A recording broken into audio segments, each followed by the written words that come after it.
విజయవాడలో కని విని ఎరుగని రీతిలో కురిసిన వర్షానికి నరగ జీవనం అస్తవ్యస్తమైంది. కబేళా నుంచి విద్యాధరపురం వెళ్లే రహదారిలో రోడ్లపైనే వర్షపు నీరు నిలిచిపోయింది. దీంతో ఇళ్ల నుంచి బయటకొచ్చేందుకు స్థానికులు ఇబ్బందులు పడుతున్నారు. మోకాళ్ల లోతులో నీరు ప్రవహిస్తూ ఉండడంతో వాహనాలు కూడా ఎక్కడికక్కడ నిలిచిపోయాయి. రాత్రి నుంచి వర్షం తగ్గడంతో అధికారులు సహాయక చర్యలను ముమ్మరం చేశారు. మోటార్ల సాయంతో నీటిని బయటకు తోడేందుకు అధికారులు ప్రయత్నిస్తున్నారు. ఇదే అంశానికి సంబంధించిన మరింత సమాచారాన్ని మా ప్రతినిధి సురేష్ అందిస్తారు. విజయవాడ నగరాన్ని వర్షం అతలాకుతలం చేసింది. గత 2 రోజులుగా కనీ విని ఎరుగని రీతిలో విజయవాడలో కుంభవృష్టి పట్టడంతో దాదాపు శివారు కాలనీలు మొత్తం మునిగిపోయిన పరిస్థితుంది.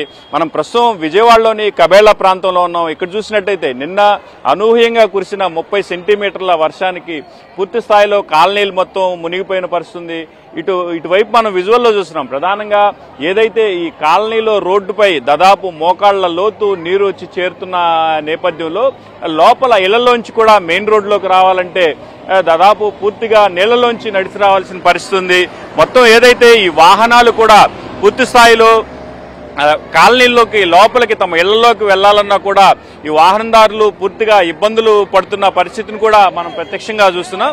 ఏదైతే నిన్నటి నుంచి అధికారులు రాత్రి నుంచి వర్షం తగ్గుముఖం పట్టిన నేపథ్యంలో పూర్తి స్థాయిలో అటు సహాయక చర్యలను కూడా చేపట్టారు. ఏదైతే రోడ్లపై నిలిచి ఉన్న నీళ్లను కూడా మోటార్ల సాయంతో తోడించే ప్రయత్నం చేస్తున్నప్పటికీ కొన్ని ప్రాంతాల్లో మాత్రం నీళ్లు ఎక్కడికక్కడే నిలిచిపోయిన పరిస్థితుంది.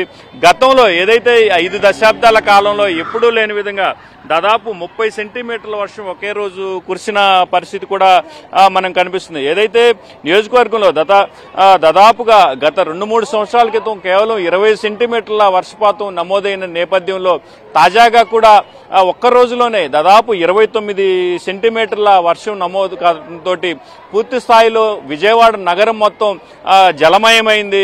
అటు వాహనదారులతో పాటు సాధారణ ప్రజలు కూడా ఇళ్లలోంచి రావాలంటే కూడా బయటికి రాలేని పరిస్థితి ఏర్పడిన పరిస్థితి. అయితే రాత్రి నుంచి వర్షం తగ్గుముఖం పట్టిన నేపథ్యంలో పూర్తి స్థాయిలో అధికారులు కూడా సహాయక చర్యలను చేపట్టారు. మోటార్ల సాయంతో ఏదైతే రోడ్లపై నిలిచిన నీళ్లను డ్రైనేజీల ద్వారా బయటికి పంపింగ్ చేశారు. అంటే ప్రధాన రహదారుల్లో ప్రస్తుతం ఎటువంటి ఇబ్బందులు లేనప్పటికీ ఏదైతే ఇప్పుడు మనం ఈ కబేళా ప్రాంతంలో చూస్తున్న ఈ రహదారిలో మాత్రం లోపల ఇళ్లలోంచి బయటికి రావాలన్నా కూడా ప్రజలు తీవ్ర ఇబ్బందులు ఎదుర్కొంటున్న పరిస్థితుంది. వాహనాలు కూడా ఎక్కడికక్కడ నిలిచిపోయిన నేపథ్యంలో నడుచుకుంటూనే ఇళ్లలోంచి బయటకు వచ్చే పరిస్థితి. వర్షం ఉపశమించిన నేపథ్యంలో మరికొద్ది గంటల పాటు అధికారులు సహాయక చర్యలు చేపడితే గానీ నగరంలో ఏదైతే ఈ రోడ్లపై నిలిచిన నీరు మాత్రం పూర్తి స్థాయిలో బయటికి వెళ్లిపోయే అవకాశాలు లేవు. అప్పటి వరకు మాత్రం ప్రజలు ఇట్లా ఇబ్బందులు పడాల్సిన పరిస్థితి కొనసాగే అవకాశాలు కనిపిస్తున్నాయి. అయితే వాతావరణ శాఖ హెచ్చరికల నేపథ్యంలో ఈ రోజు కూడా వర్షపాతం నమోదైతే కొంతవరకు ఇబ్బందులు తలెత్తవచ్చని మాత్రం చెప్తున్న పరిస్థితుల నేపథ్యంలో ఏదైతే అధికారులు మాత్రం ఆ ఇళ్లలోంచి బయటకు పనులు లేని వారు మాత్రం ఇళ్లలోనే ఉండి సురక్షితంగా ఉండాలని మాత్రం సూచిస్తున్న పరిస్థితి. ఇది ప్రస్తుతం విజయవాడలోని కబేళా ప్రాంతంలో ఉన్న తాజా పరిస్థితి. కెమెరామెన్ నారాజ్తో సురేష్, NTV.